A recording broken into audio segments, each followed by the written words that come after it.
I'm like, Dad, I don't want to go. And he's like, just come on, you can push through.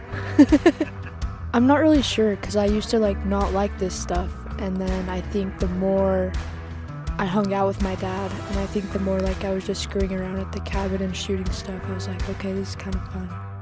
Welcome to the Built to Hunt podcast, brought to you by the team of hunt advisors at the Huntin magazine, where we are dedicated to helping our members go on more hunts with better information. Join Huntin today at huntinfool.com. Welcome back to another Built to Hunt podcast. On today's episode, we have the pleasure of welcoming Sam Jenson. Sam, how are you today? I'm good. How are you? I'm good as well. We're going to talk about Sam's first official hunting season. Sam is actually Garth's daughter here. Garth, one of our primary hunt advisors. And on today's podcast, we are joined by Garth so that you two can banter back and forth. The lovely Miss Jessica Byers and Sam herself. Sam, how old are you? 14. 14. So we're going to dive into first year of hunting, your impressions, etc. No pressure, but we are counting on you elevating our podcast to the next level now that we have a special guest on board, finally. Okay. So watch out, Joe Rogan. Here we come. We have to have a lot, we have to have a lot of downloads for this. So if it doesn't measure up, I'm already famous. You're not getting another chance. You're already famous? Yeah, because I'm in the magazines. And my dad didn't well, show me. But she's a returning guest because we have brought her in for certain drawings. Oh, that's true. Some of our membership drive drawings, Yeah. we brought her in. She's to a draw. familiar face around the office. Correct. The Yeah. first time I drew wasn't too good. I kind of. Yeah. You let the pressure get to you, but you're not going to do that on this podcast because, again, I want to remind you how important this is. Okay. Like, this is world class. Everything, we're counting our entire brand on you right now.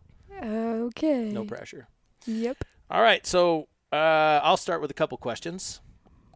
What all did we hunt this year and where? Start from the beginning, Okay. way back in Texas. And I in order. I Wait. want to see if you can get it. Wait. Did I do my spike hunt this year? Technically, that was last year. So she did start hunting last year, but didn't harvest. Because you forgot the bolt to the gun. Yes, Wait, we are okay, off to hold a on. great Hold Hold on, start. this is an excellent way to start. Dad, what happened? So somebody thought it was a good idea to build a gun case. Okay, in all fairness, I did forget the bolt, but they decided to build a gun case where you extract the bolt in order for the gun to fit in the case. And because we were rocking solo hunters on all our guns in the office, there's a solo hunter that is on the gun. I grab the gun. I'm assuming everything's in there because I got bullets in my pack. The hunt hasn't started yet. We start up the hill and we hike, a mile and a half into our camp, set up our camp. The next morning, and I go to grab the gun. I actually glassed the spikes up, and I was like, Sam, come here. We got two of them right down here. It's time. I'm like, they're within range. Come here. Let's get set up. Pull the solo hunter off, and I just was like, oh. Son of a. That's the Garth Jenson way. That's not going to work. Sam looked at Did me. you cuss? Did he cuss? Were there Yes. 4-letter Yes. words involved? A lot. Oh, it wasn't a lot. Cody was there. No, Of I had course to there go were. back and get Cody's gun. And by the time I got back, they had. No more spikes. But what I love about that is that it shows that even the most seasoned hunters mess up. I Yep. know, but the good thing is the seasoned hunters can blame somebody else for their mistakes. They've learned. So I blamed whoever packed that gun because when I put it away, I left the bolt in it. This does not sound like the Garth Jenson I know. Making excuses, blaming other people. That is not the Garth Jenson I know. Well, when I'm around So- my daughter that's looking up to me, So, I have to Sam, blame the somebody full else. blame lies on your dad's shoulders for this. We've already discussed this. That was technically your first hunt. What were the emotions going into it? Were you what kind of things were you feeling about that first hunt? I think I was a little nervous because I didn't know what I was expecting. Mhm. And then when we got up there, it was freezing cold.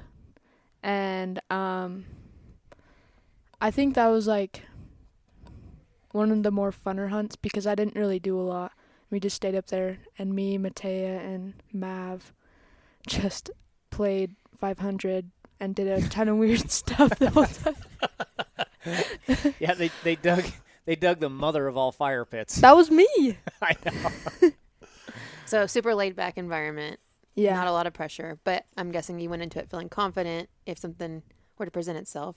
Yeah. I just didn't know really what to do because it was my first hunt. So a lot of it, I was just kind of confused. That's fair. Yeah. I think that's pretty normal. And it's really confusing when your dad forgets half the gun in camp. Yeah. Half the gun? I didn't forget the important scope. part.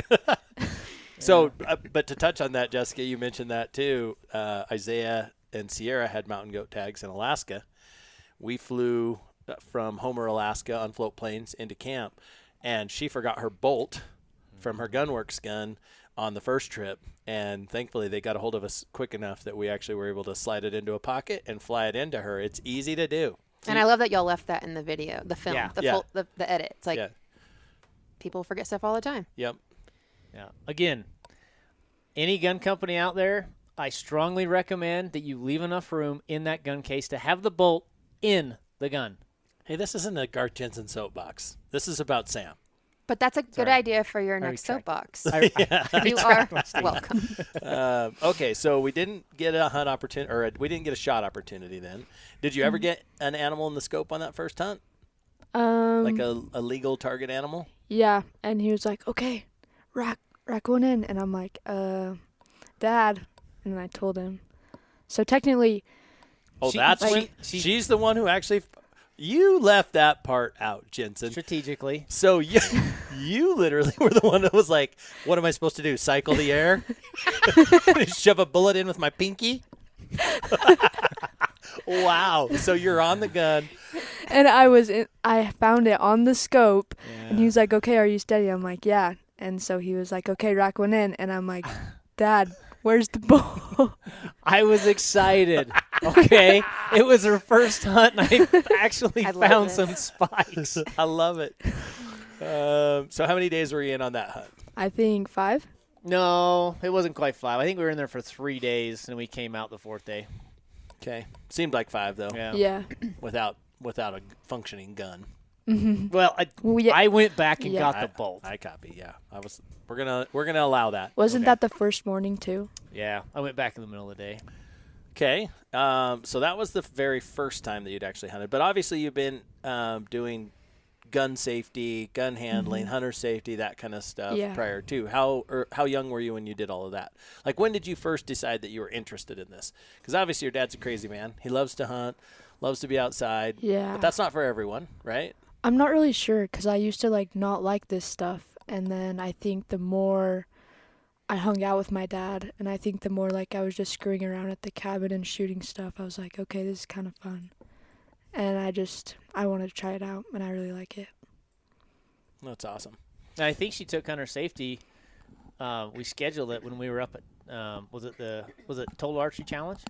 Yeah. Oh, and we that's had right. to go down Yep. and do it. Because we came down into Salt Lake and she took it. So it wasn't like you're some hunters who are aspiring hunters where they can't wait to turn 10 or 12, or in Texas, God bless Texas, 2.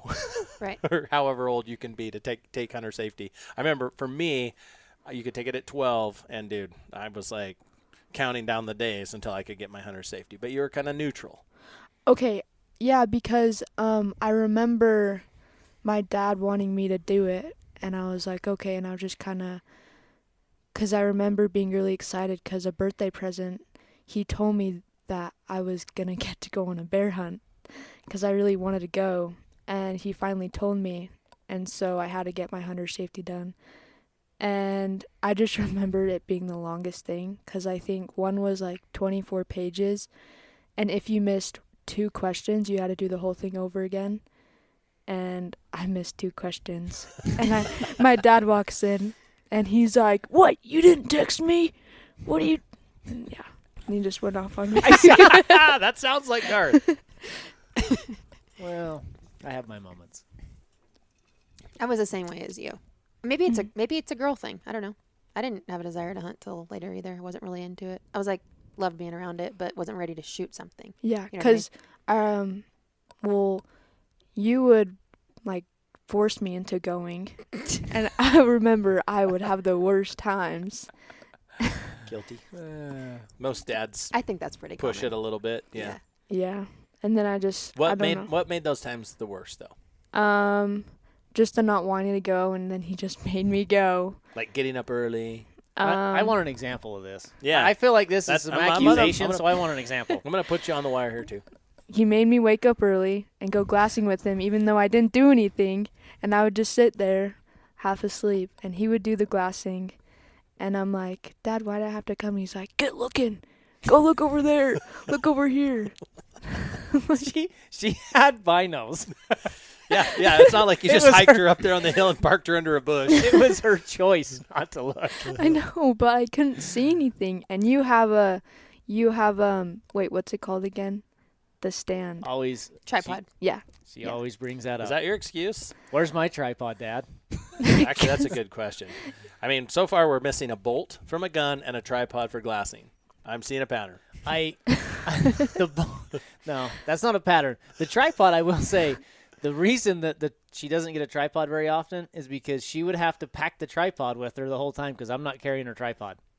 Yeah, That seems fair. And that's extra weight, and I ask you, do you want to carry this?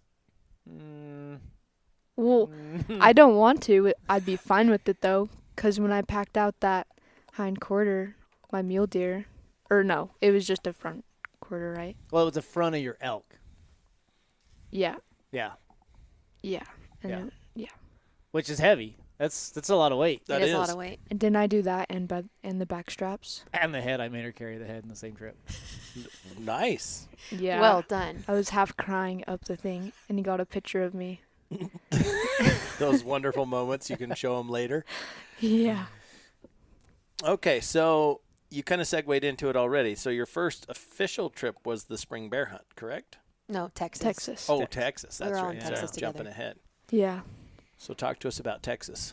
It was really fun. I just remember it was kind of like more laid back. Like we still had to wake up early, but you just kind of sit in the blind the whole time. And then like if you wanted to go back, you could go back. Like, do we want to go back now? Yeah, sure, whatever. Then you would go eat. Then we'd stay there until 5 or 6. Then we'd go back out at night. It was just really fun. And then I remember the day I shot it. Shot what? My axis deer. Okay. I went back and took a 4-hour nap. My dad God bless Texas.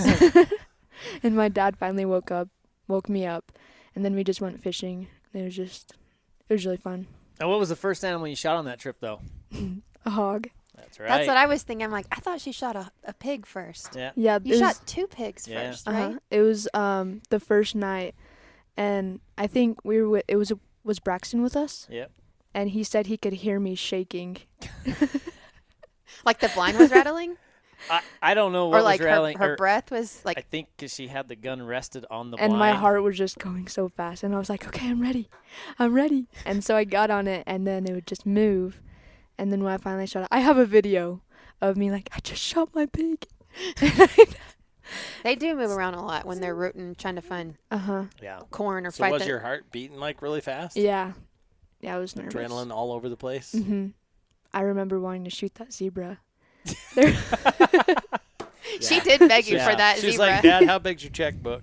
Not big enough for a zebra. Well, the thing I loved about that, I mean, the portion I love about that hunt, because she likes to rail on me about forgetting the bolt. I will say, do you remember what happened on the way to the blind the day that you shot your axis? Yep. By the Yep. look on her face, yes. I don't know if we've ever told Austin that, because that was his favorite gun up to that point. Oh, yeah. We never told him. Well, he's about to learn because he edits the podcast.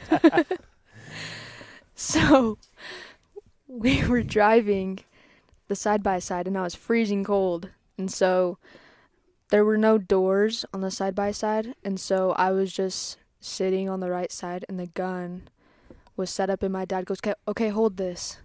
And I didn't want to because I was cold. And so my hands were in my pockets and with my head down because it was so cold. And then I just see thump. I just saw something in the corner of my eye fall. And the gun fell out of the side-by-side onto the road. I look back, and I just see a black case laying on the road. and I was scared. I was scared to tell my dad. I go, Dad, Da. Da da. Da da. Big mistake. You love me, right?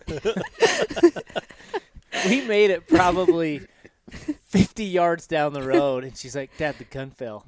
And I was like, well, pick it up. Because I thought she meant it just fell over in the seat. She's like, no, it fell out of it fell out on the road. I was like, what? I go, it's back there. We turned around and get back, and Brendan and his guys coming up, and they're like, you guys forget something? I mean, it must have worked though, because I was spot on when I shot that deer. That is true. What were y'all? What's that gun? I don't remember. That's that Springfield 6.5 PRC. With the Leupold on it. I don't know. I can't remember. It might be a Leupold. Yeah. Whatever it was, it survived a crash. It worked. It did. And stayed on. Oh, I also remember I was really scared because a week before, not even, I think 5 days before we were leaving to go to Texas, I slammed my thumb in the door of my dad's truck. Oh, yeah. And it was just aching the whole time. And so the morning that we saw my axis deer, I just remember getting on it and my thumb was just aching and it was freezing cold. And so Braxton would take breaks holding the gun while I warmed my thumb up. Then I'd get back on, then I'd warm my thumb Braxton. Yep. And then that thing, what was it, the feeder? It went off just perfect because there was just a group of axis deer and it was too crowded for me to get a shot. And so that feeder went off and all the food fell. And so they all went over there. And my axis deer was like, well, I'm not going over there. And so he went back to get some hay. And then it just stopped. And I remember being on it. And I think I was going to take more time to get more like steady. But then Braxton was like, oh, he's about to have company. So boom, just take the shot. And then it was down. Hit him great though, right? Mm-hmm. Just dropped him. Yeah. That's awesome. She did great. I mean, honestly, like, I remember that thumb was completely black, and the nail was so swollen, and the pressure, and you know how if you've ever smashed your finger or anything, and then when it's cold. Oh, yeah. It's like a heartbeat in it the whole time. Yes. And I think after that, though, I told her, I said, it must have been in your head, because after you shot that axis deer, the very next day, you're like, Dad, my thumb doesn't hurt anymore. Magically healed. Yeah. If you let me shoot another animal, it'll get a lot better. Yeah. A zebra's going to fix everything. So was your heart like through the roof on the axis deer? Like when he came in, like, because you were super excited for the pigs. Did it get a little bit better or was it still the same? I think it I can't remember it being that bad. I think it Blacked was out. just, I think it was just because the hog was the first thing I was ever going to shoot. And so my heart was just pumping really fast. And then when I got on my axis deer, I was like, okay, like I was more prepared. Mm-hmm. And we had sat a couple days. You know, we'd been in that No, stand I know a few you guys days, had, yeah. and they weren't playing nice. Which I'm going to get on a soapbox for a second. I know you already were. Gun case manufacturers, make room for the bolt. Again, shout out to Garth. My soapbox is, you know, we criticize like hunt methods all the time. And again, this is Sam's podcast. I want to celebrate Sam's first year. But I want to also point out that so often we could introduce hunters to better experiences, more controlled experiences, less wounding, etc. in those types of scenarios. So I love the fact that Texas is very pro. I guess, how would you say it? We don't have any laws. Yeah. But it basically enables landowners, et cetera, to set up a scenario like this where it's a great opportunity instead of like trying to run up over a ridge and a deer's running away and you have a bad experience and wound one or whatever else. So I just it think eliminates a lot of fears as far as like a couple variables. Yeah, if it is baited, you know the distance to the bait before you ever have an animal come out. Yep. You're within a stand or a blind where you're not as worried about movement. You're probably more comfortable. You're not physically exhausted. Like, no doubt, it helps. I mean, I credit And it's Texas to a lot of the sustainable. confidence that I have because you can get a lot of reps in the red zone. Yep. Yeah. All of those landowners are practicing sustainable management and opportunities that still get your heart beating out of your chest, which is what we all crave as hunters, and better, more controlled opportunities. So anyway, Target-rich environment too. Correct. I think I will always say I think Texas is one of the best places to have your kids start take hunting. your kids on a hunt. If you live in the Northwest and it's like, well, you can't hunt till you're 27 years old, and take them to Texas. Go have some fun. Yeah, it's hard after having her down there on her first hunt, and that was my first time to Texas too. Mm-hmm. And after being down there and witnessing that and just how much fun we had, it's hard for me not to want to go back next year and the next year and the next year. Well, and it's everything around it too, because to what she was saying, it's like she gets to come back in the middle of the day, take a nap, or we played cornhole. We had a crawfish boil. We didn't watch football. That was a different time of year, but it was very ping pong. She got introduced to ping pong, and now she's like, ping pong, ping pong. I beat you in Idaho. That was the best feeling ever. That's true. Yep. Second best. Hunting is the best. Oh, yeah. Remember his podcast you're on right now. Get your stuff together. You're trying to elevate us. Yes. Okay. Yeah. Come on. Get it together. Okay, so the Texas hunt, amazing. Lots of fun. Couple of first harvest under your belt. Yeah. Did you eat? Did you eat your axis deer?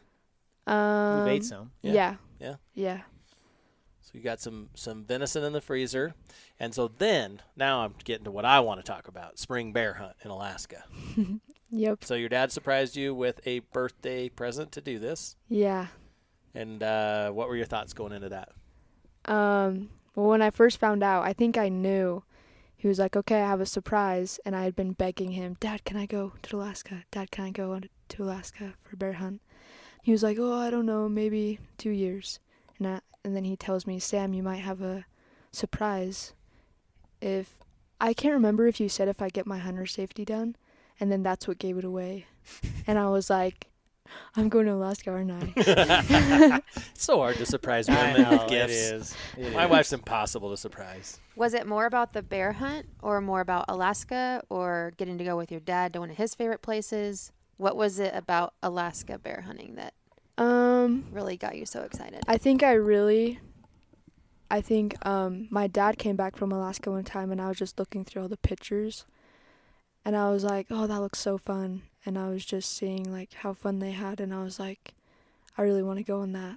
And I really just wanted to go to Alaska because it's Alaska. Yeah. You have a sense of adventure in your soul. Yeah. Yeah. And so when we got there, I was super excited. And then we were just on the boat the whole time, and I just remember like it would get dark at like 11, and so me and Mateo would stay up till like midnight just fishing. That one day, I can't remember what I caught, but every single thing I caught, I would just like laugh so hard, and so it would make it even harder for me to pull it up. And I'd be yelling, Mateo, come help me! She would have a fish on her line, and she'd put her pole in and then come help me. And it wasn't even like, it'd be the tiniest fish. Like you were laughing so hard you couldn't reel it in. Yeah. I got back on the boat. I ran up with a buddy, and we ran up there and got him a bear, and we were coming back down, and I got on the boat, and I just remember I'm like, where is Sam? I'm like, oh, she's on the front with Mateo. They've been fishing the whole time you've been gone. And I hear this screaming, and I was like, dear God, one of them fell in. So I run up front, and I mean, she is just hysterical. She's got this codfish on, trying to reel it up. It's like, and she is just screaming. Mateo's just trying to hold it up for me. We're both screaming. Is it fair to say which was more fun, the fishing or the bear hunting? Probably fishing, because when we saw the bear, it was just on a beach, and we just went out. We didn't really do much, because we just could go out and then shoot it, because it was on the beach. So we didn't, I guess, go far. And I just remember we saw it that day, the same day. In the bear? Yeah. Mm-hmm. We saw the bear that morning, and then it just went in the trees, and then we lost it. And then I just remember that night. No, I think we were driving back, and we were kind of coming up the coast, and I think Cody was looking out there, and he's like, hey, that bear's back on the beach. And then Johnny's like, well, we can drop you guys off and run you over. So he ran us over in there, dropped us off on the beach, and then the first time we went, so we went after the first in the morning, and we got over there, and we saw it for like, 30 seconds? And for then the it went back listeners, to be clear, you're on a big boat that you sleep on. Yep. and then you're taking these little skiffs, Yeah. and they're running you over to shore and dropping you off, and then you're hunting on shore. Yep. And So you had already done that in the morning. in the morning, and the bear went back in. Mm-hmm. And I asked Sam, I'm like, hey, that bear's probably going to come back out. Do you want to sit here? I mean, I said we could sit here an hour. It could be 5 hours. Mm-hmm. She's like, let's go back to the boat. So we called Johnny, and we went back to the boat. So then we came back, and then we were coming back out that same way. And like I say, Cody spotted the bear, and Johnny ran us over there, dumped us off. And luckily that time, when we got in there, we had enough time, and the bear was out. Well, It wasn't going back in. well, I just remember because the morning that we saw it, I remember having a few shots, but I was like, I'll have a better one. And then I just Meaning you had him in the scope yeah. in the morning, but just didn't feel comfortable with the shot. Yeah, and then that night, I just thought, I have to shoot it. And so when my dad was like, if you can see it, you can take a shot. And so I could barely see the shoulder, and so I was like, okay, I'm going to shoot it. And then I shot, and it just went right into the heart. It ran out. Luckily, it ran out more onto the beach instead of back into the trees, so then I could shoot it again, and then it was down. Because it was making its way back into the stinking alders again. And that's when I was like, if you can see him, if you can see that bear, because I knew it was his shoulder that was poking out. And I'm like, if you can see that bear, go ahead. Yeah. So did you experience going through all the alders, having to crawl through them? What do you mean? No. She didn't. On the beach. It was all Okay. beach bear. I didn't know if there was an extension to this trip where she experienced the misery of hunting in alders. Yes, she did. Because you remember the time when we got dropped off on the beach and we climbed up through and you lost your hat? That was my favorite hat. That was alders, though. Remember those trees we were climbing? Yeah, it was basically A jungle. straight up. And you almost fell on me. I look up and your butt's in my face, and I'm like, what are you doing? They reject you once in a while. They bend, and then they're like, whatcha? Yeah, and I just remember and my dad's like, where's your hat? And I'm like, no, because that was my favorite hat.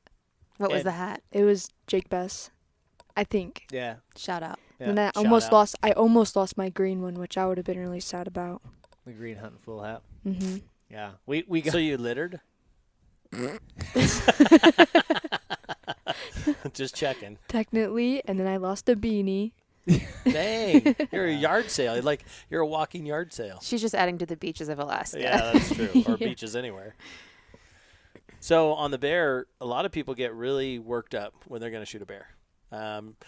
Probably because it's a predator. There's a lot of different things that go into it. Was your adrenaline pretty high, or where were you at on the bear?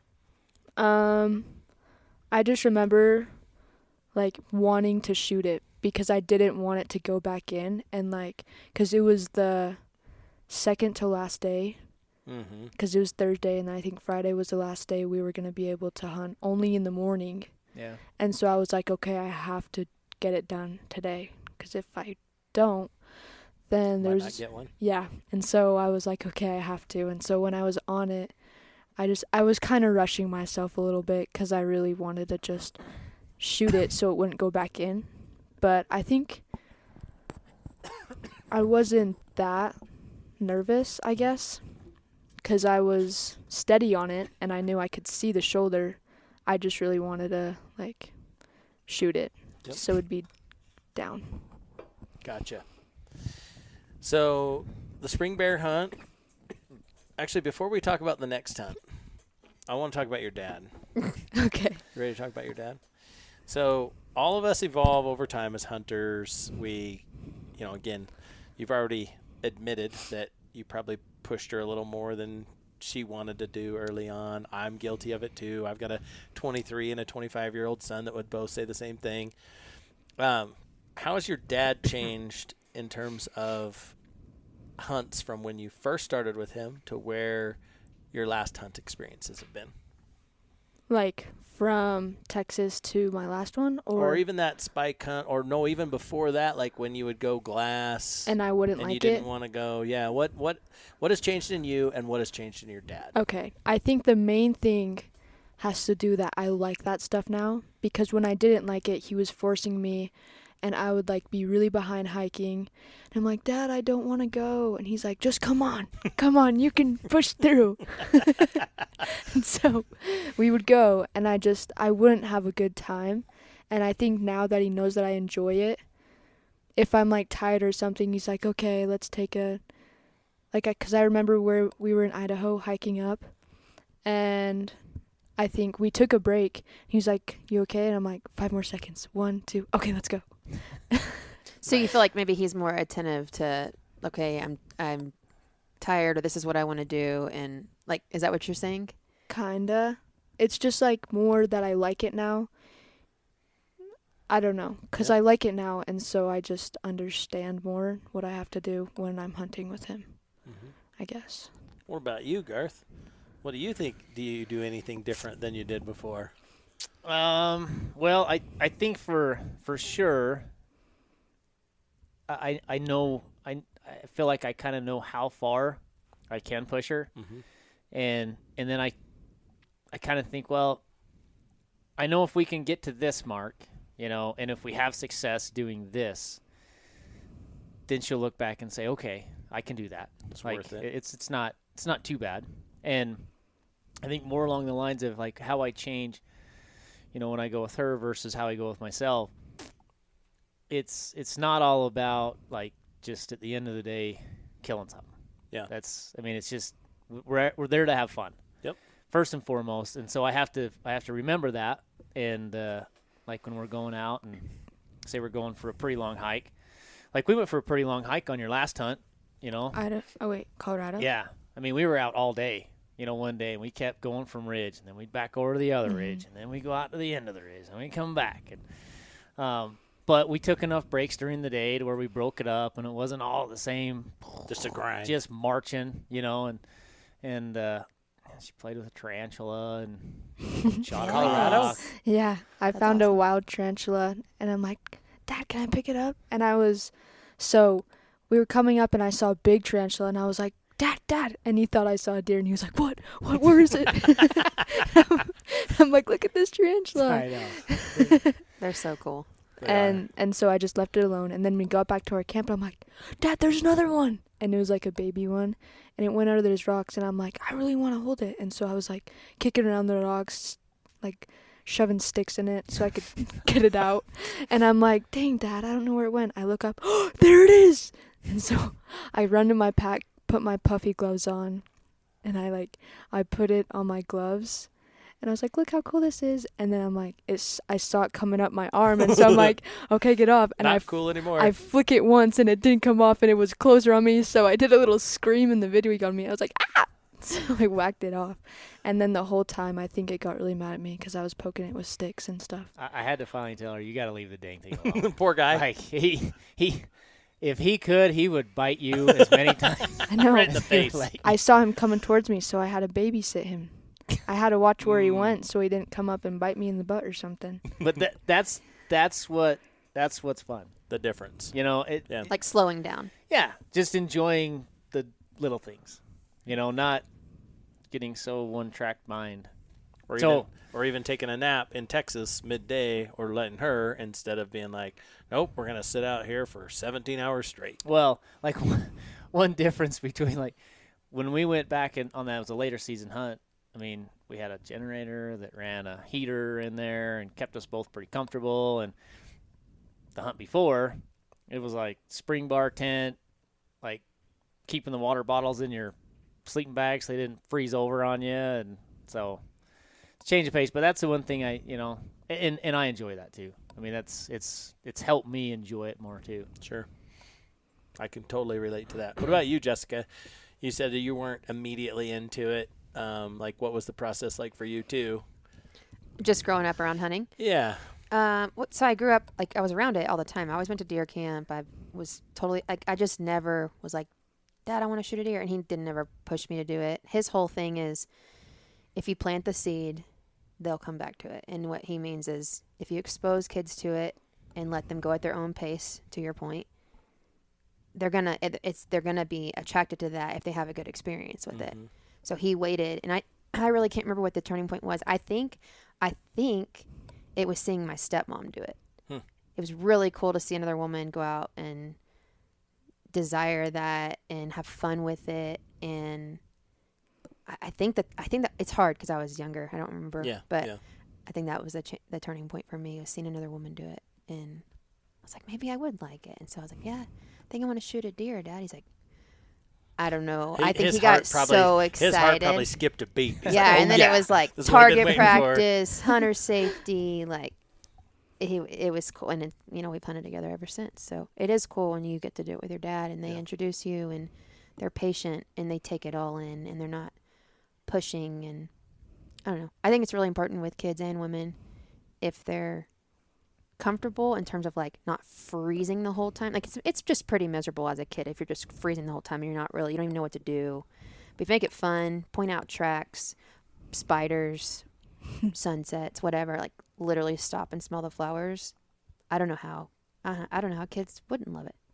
Personally. Well, and I think that's where I was going with that, is that you use the term, if he exposed you to it, that you would take to it, and in your own way too, even though it was kind of harder when you were not having your tripod and whatever else and getting forced to be woken up early. At the same time, if he hadn't have pushed you a little bit, you may have never developed that flame either, right? Is that fair to say? Yeah, and I feel like because he's always been hard on me because I'm like the son he never had. And Same! It's a thing, I swear. And so he knows that he cannot like talk to Mav or push Mav as hard as me because he knows that I can handle it and that I can I'm fine with it.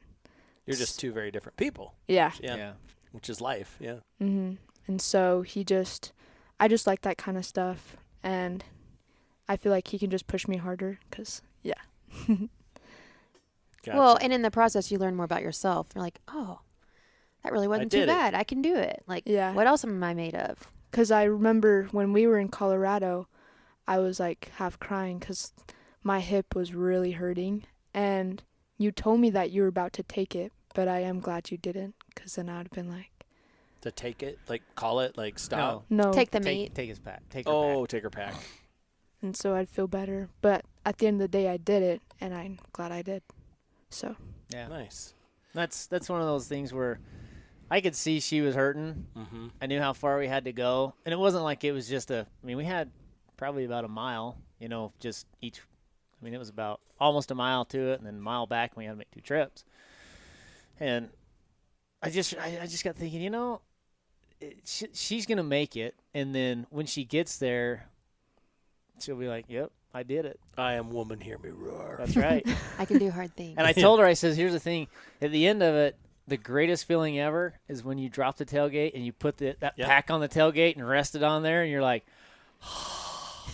and you got to experience that. Yeah. I leave my tailgate open every time I leave, and I think I might kill something. I leave my tailgate open for that exact reason. I don't even want to open it when I get back. I just want to turn around and go, Yep. Okay, so, wow, you have this year proved to be pretty eventful. So I think I heard at least 2 more hunts. Different states. Threaded in here. So we did this spring bear hunt in Alaska. Mm-hmm. What was next? That's why I like. She's hunted so much this year she can't even remember. I know. I'm like, she literally has killed like 3 times the amount of stuff this year that I have. So.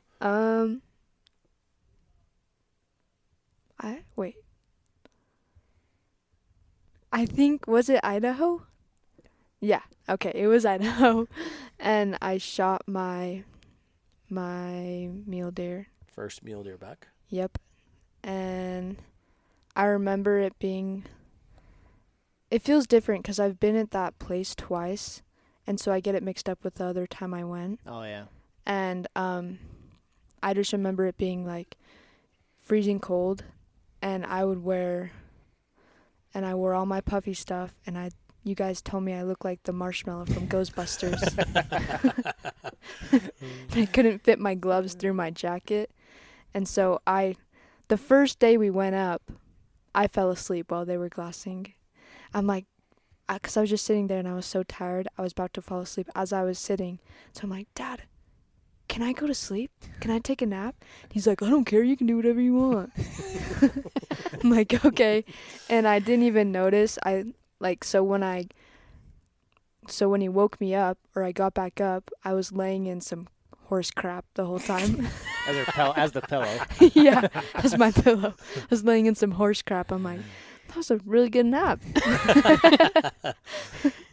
And so I went back down, and it was kind of, I guess it wasn't the exact same as Texas, but when we wanted, we could just go back down and like eat, take a break, and just go back up kind of whenever.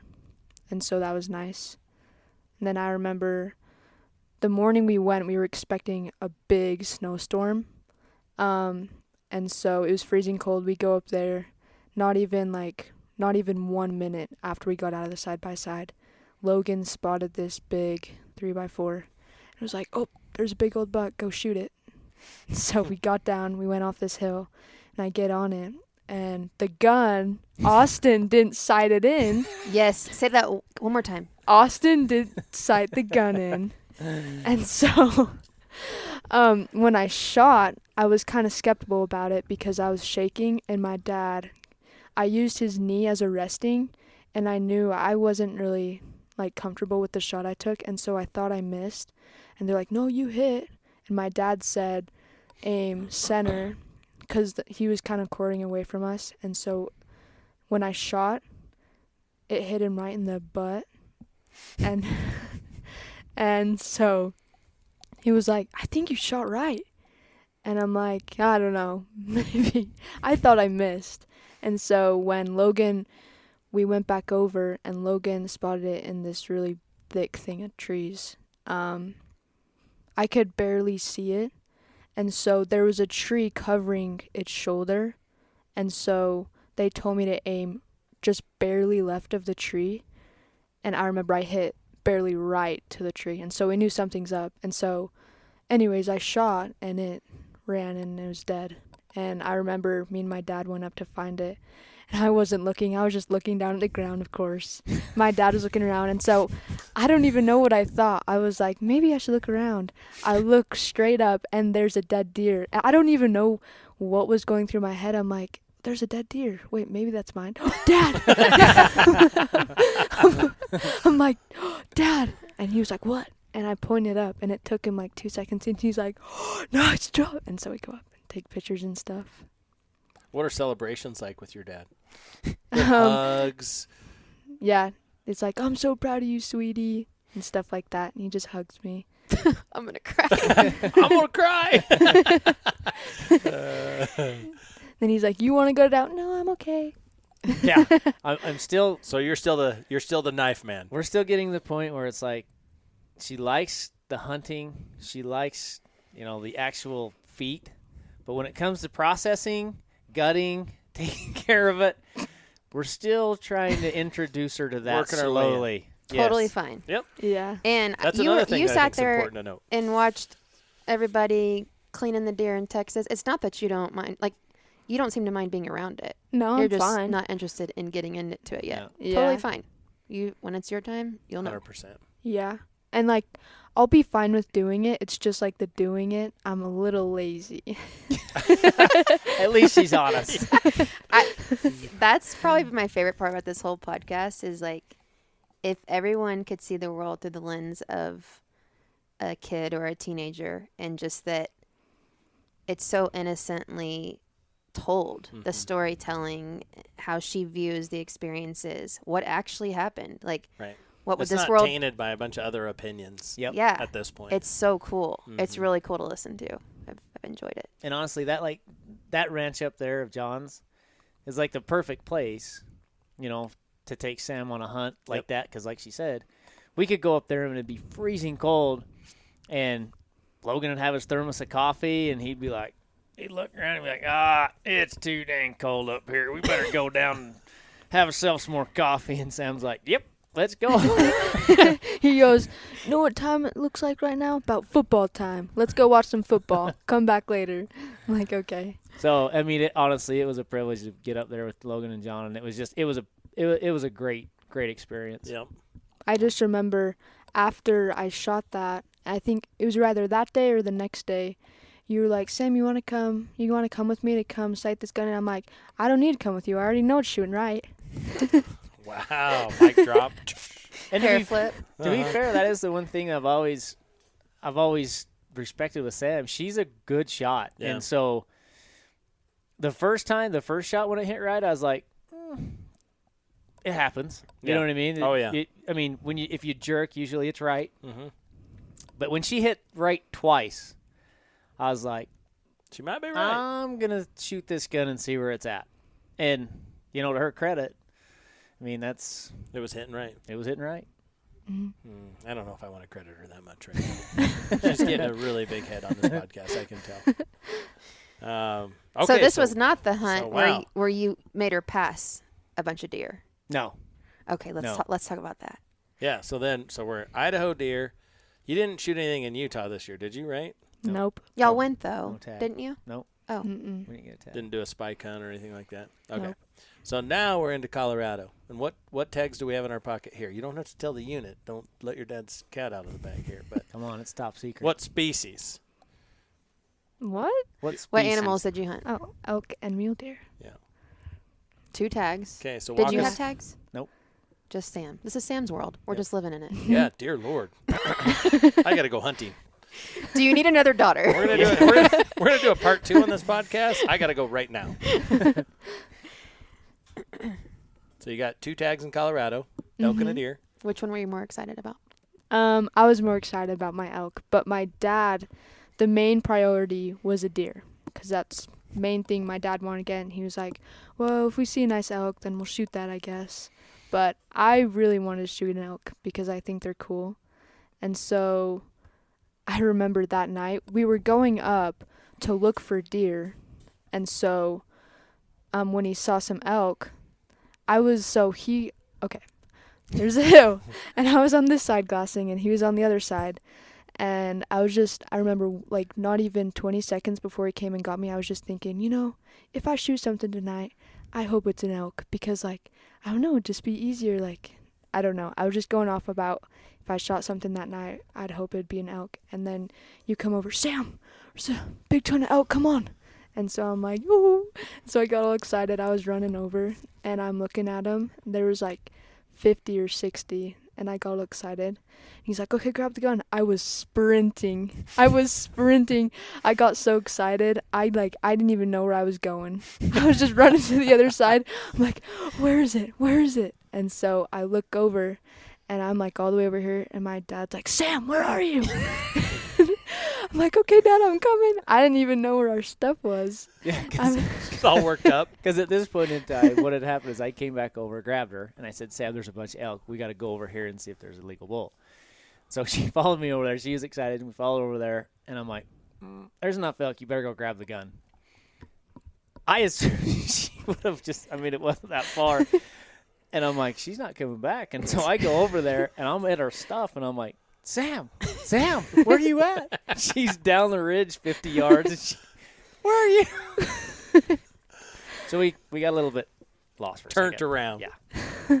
I remember when we got our stuff, you kept going so slow, and I was scared that we weren't going to have enough light, because you told me, you're like, they're right on the edge of private. I don't know, Sam, we might not have enough time. And so we're like, okay, let's just go over here. And I remember you stopping, oh, let's glass over. I'm like, Dad, let's go. We need to go shoot this elk.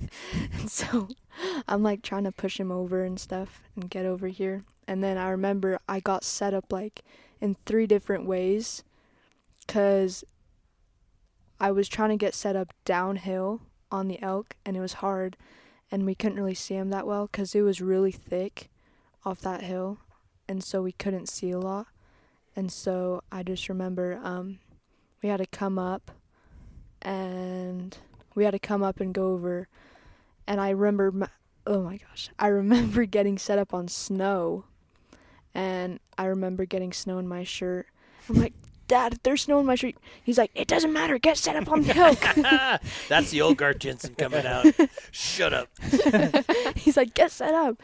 And so I remember I got set up, and I found it because there was only one legal bull out of 50 elk. And so I had to find it, and there was a spike, and so I couldn't get mixed up with that one. And so when I found it, I think I was on it, and then you asked me, is the gun level? and it wasn't, and I was trying to push it, but it was like the thing was like stuck on the backpack or something. Yeah. Then you started cussing. You're like, you're like, let me fix that. Like the bipod? Was it a bipod that was stuck? Yeah. I I gotcha. mean, we couldn't have a longer bipod, so we were having to stack packs because we were on a decline, and it was. And so, Were you laying down? yeah, Okay. and I got set up, and then you have the video of you swearing, because you Again, your let's phone- let's There's a move lot of past the swearing. cussing. Man, your phone- we're gonna call this one Cussy Cusserton by Garth Jenson. the phone was on the scope, and I remember getting on it, and you were like, God, I don't know, might not be enough light, and so it was getting too dark. And once you said that, I was like, no, I'm gonna shoot it tonight. And so I get on it, and I didn't feel comfortable shooting at like the front of it to go through. I wanted it to be like, Broadside. yeah. Yeah. And so Good call.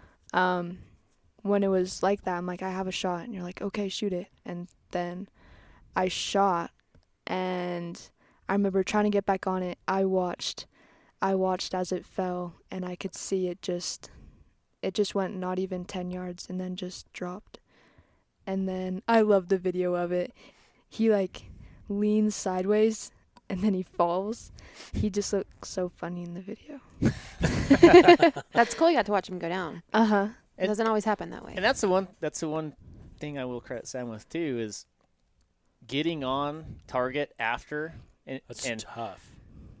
I've always told her, I said, oh, there's so many times that people mess up because they shoot and they try and look instead of reloading. Yep. So I said, I've always told her every time you shoot, right after you shoot, reload and find the animal again. And she's been she's been great. Such a good habit. Mm-hmm. And so I watched as you're like, are you on it? And you're like, he's dead. And I watched him fall over dead. In the scope. Uh-huh. That's cool. Yeah, it was good. And then he was like, God, we're going to be all night cutting this sucker out. And we weren't all night, but we were into the dark. It was late. For sure. Yeah. And I just remember as you were cutting out, I'm just looking at this guy, Dad, the stars are so pretty.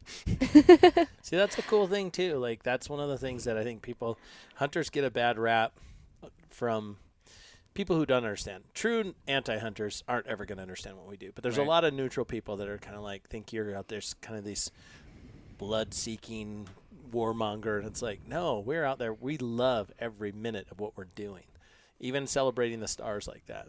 Yeah. Mm-hmm. That's cool. And I remember we were coming up, and you got a video of me just coming up trying to find it. And I remember seeing in the bushes. I was so excited. It was big. I didn't think it was going to be that big, Yeah. but it was. First elk you walk up on Elk is are always like, oh, what have I done? yeah. Mm. Is that the most excited that you've been behind, like as you going in to shoot something, like while you're at looking through the scope? I think so, because that was like the real, like public land hunting. Mm-hmm. We were actually hiking everywhere.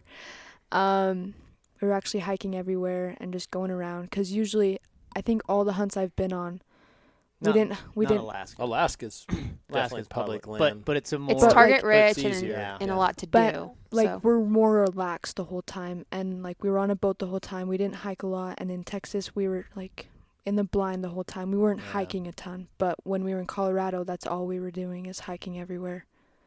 So there's a lot more gratification in the process of Mhm. working for it. Yeah. yeah. Totally relatable. So we get the elk out. Big pack. Yeah, it was like, say, I think back and forth, we probably put in 4 miles, Mm-hmm. because we made 2 trips. Well, probably more than that because we had to walk about, 3/4 mile back to the truck to get the truck and bring it up to the trailhead where we could get it out. But, we had heavy packs. I mean, that first trip, she had a whole front shoulder on, and she carried it out. And then when we went back, she said she was fine taking the back straps, and I said, we got to take the head because you killed it. Mm-hmm. So she muscled up, took that one out. Leveled up. Yeah. That's what my son calls it. It's like leveling up, Yep. like a video game. Yeah. And that night, the cool thing is we were able to get out, and we already had a hotel room booked down because we were taking a little reprieve. Mm-hmm. had From a the hotel, wall tent? get a shower, kind of reset, and we went down, got the hotel room. She talked me into sleeping in the morning, getting a little bit more sleep. Yeah. See, that's that softness I'm Yeah. talking about. That is a good thing. Yep. That's Yep. a compliment. We got a nice meal that night, so Now, it worked out good. sleeping in was 8 o'clock. Wait, no, it was like Well, 6 it's o'clock. Grandpa Garth. This guy goes to bed with the chickens and wakes up with the chickens. It was not 8 6. o'clock. It was at least 7. Yeah. Yeah. I mean, that's like noon for a teenager, at least. Yeah. Yeah. And so then we've got a deer tag left. Yeah. I'm trying to think. Did we shoot it that day when we woke up at the hotel? Okay. Because remember, we took off. We had the elk in the back of the truck. I mean, it was so cold in there, it froze everything. Oh, yeah. So it was single digits. We get over and we hang this elk up, and I'm like, well, we got the rest of the day, and we got hung up by about 12 or 1, something like that. And so we took off down into a new area that we hadn't hunted yet. Remember, we drove around in that Oh, state park, and we were looking around. We're like, well, you can hunt here, but you got to get a state park pass. So I'm on my phone trying to buy a freaking $85 state park pass because the place isn't open. So I can't buy a $9 daily pass. I'm like, gosh, dang it. So we get that taken care of, and then we spent the rest of the day basically glassing. off the side of the highway. Yeah. I mean, And just then that guy came. Seen the license plate, so. figured you didn't know where you were at. Just want to let you know that you're not trespassing on this piece of property because it's mine, and I'm not having it. And I'll follow your tracks. Really? And I'm like, you can follow my tracks. We're right over there. What are you doing over there? Hunting. Well, where are you hunting? I'm like, I just told you where I was hunting. What are you talking about? But he was fine after a brief conversation. But Those confrontations happen quite a bit in the woods, though. they do. They really do. More and more, I think, in some ways. So your dad, what would you grade him like on a A to F scale on his personal interaction with this individual? Now, she wasn't there when I had it. Oh, Yeah. dang it. Because she was back sitting on the hill because I'm like, this is only going to take me 5 minutes. I'm going to run back to the truck. I'm going to grab her coat and her pack and something to eat, come back, and we're going to have something to eat, and then she can have a coat so she can stay warm. And I get back, she's like, what took you so long? I'm like, well. Had a confrontation. So, Garth, what would you grade yourself? Wait, is a 1 being calm and a 10 No, being A to hot? F. Let's do grade school. Oh, A+. Ain't no way. No way, Sam. It's like, no way. B- at the very worst. That confrontation was like at least an A-. My point is that you can go do a lot better with honey than vinegar For sure. when you have confrontations in the field, For sure. and they're inevitable. Yeah. The amount of real estate that we have is shrinking as it relates. Even though public land isn't necessarily, the number of people are, and the number of people who are accessing it are, and so it makes confrontation inevitable. Yeah, for sure. So be a steward. So, just give him a brief overview of how that evening went, as far as what we saw in Okay. terms of activity. Okay. So, I basically at that point I wanted to shoot something. So my my dad is In like, addition to the 27 other things you've shot this year? so okay, we went up, started glassing, not even 20 minutes go by. There's this freaking lady dragging a dog sled right by where we're glassing. She's taking people out, and then like 15 minutes later, this whole family comes out to take family pictures right where we're trying to shoot. Get your hunter orange on, glassing over the top of them. Yeah. And we just hear, all these laughs and stuff. And my dad, while they're taking pictures, Sam, come over here. And I'm like, okay. He's like, there's a tiny 2x3. You want to shoot it? And he didn't want me to, but I was like, oh, I don't know. Maybe I do. It was like this small, like, 2-year-old. Mm-hmm. And I'm like, I might want to shoot that, Dad. Did you? I kind of wanted to, but I'm like, no. I'm like, no, I don't want to. And so we got looking more, and then he saw this big 4-point across, like, right by the road. And so we were like running back to the truck to like go down there and shoot it. And like right before we were going back, there was this truck that saw it. Of course, stopped by to look at it, runs back over to this part of private. And so we got down there and it was following this doe. And so they were still on private. And we were on this like tiny little piece of public, hoping that it would come back over. And so he blew on the little call, hoping that it would jump over. And it was just kind of looking over there, and then the doe started to go work its way back deeper into the private, and so the buck was just following. And then like he was like, oh, and then this big 2x3 pops out, and he's like, Sam, there's a giant 2x3 right there. And I'm like, can I shoot it? It was a 2-point. No. Yep. No. You told me it was a 2x3. We're going to link the photo in this podcast. We are, apparently. 100%. We're going to see who's right and who's wrong. Either way, big deer. Yep. You get excited. I'm mature about it. Yeah, and so I get set up. It didn't even know we were there till I racked a bullet in, and it's like, oh, shoot. It looks over right at us as it hears the so I like put a bullet in. Boom, I hit it. I don't even know how it ran that far. I don't either. They ran It away. was a good shot. Oh, Again. yeah, I mean, it just drilled it right. I mean, right in the All the shoulder. goodies. I mean, went through its heart, just smashed it. But it's an old buck, so it had some will left in it. And that's how the elk was, because that's how it, like, it only ran 10 yards and dropped, because I, like, hit it right in the lungs and heart, and then it just dropped. I keep telling I her. don't think we want Sam shooting at us. I'm just saying. I keep telling her, I says, listen, you got to knock on wood when you say that, because you hunt long enough, you're going to have some bad shots. But Yeah. the one thing I will say that helped is because working here at Huntin Fool, I had the opportunity to take Sam with me on 2 shooting schools this year. Oh, that's right. Helped immensely. I totally forgot you went to those. That's awesome. How would you, just kind of backtracking just a little bit, do you feel like that really did help your shooting skill and knowing what to do in shooting scenarios? Yeah, especially with wind, and it made me more comfortable, like, because I can, like, turn the turrets now and get set up, do it myself without having you coming over, even though you still do it for me. That's what dads are for. Yeah, that's And so I remember Zane getting all cocky, and we were having, it was like, what, 500 yards? This little... You had a little shooting contest with Zane Hedges. Is that right? So for the Shout listeners, out to Zane Hedges, Logan Hedges' boy. Yeah, this is one of the Hunt Advisors' sons, and they're the same age, That you're right? fixing to talk trash to on a podcast. I mean, think about it. Listen, Sam's not above talking trash. So you smoked him at a shooting contest. I feel like that's where this is going. I shot 2 out of 3. He shot 1 out of 6. It took him 6 tries to shoot 1, and he misses the first. So I hit it twice, and then I missed the 3rd shot, and they're like, oh.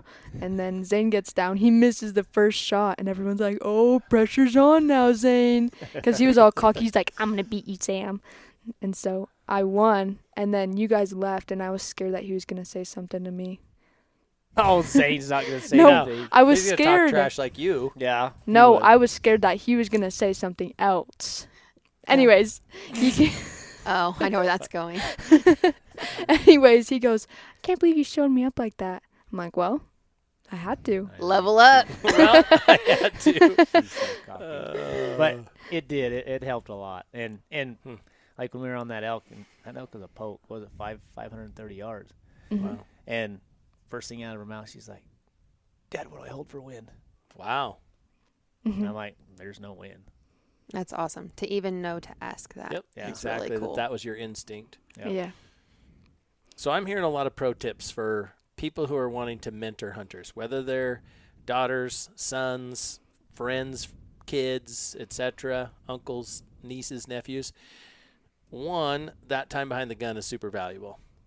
A shooting school sounds like it was really a good thing. But one thing that we didn't really talk about here, you were talking about single-digit temperatures, and she was cold, but she was out there. That means you have invested in gear. Oh, yeah. Is that fair to say? I wore 7 layers of thermals plus 2 layers of QU. Yep. And But that the is point is like you want to take care of those young hunters, make it as comfortable as possible. Yeah. Because hunting, literally every single hunt you described, you talked about being cold at some point in time. Yeah, I still From have. Texas, even Texas, you're like, I was freezing. Mm-hmm. Right? It's a real thing. Yeah, and I still have like a little, because when we went to Colorado, I wore these 2 layers of socks the whole time. I never took them off.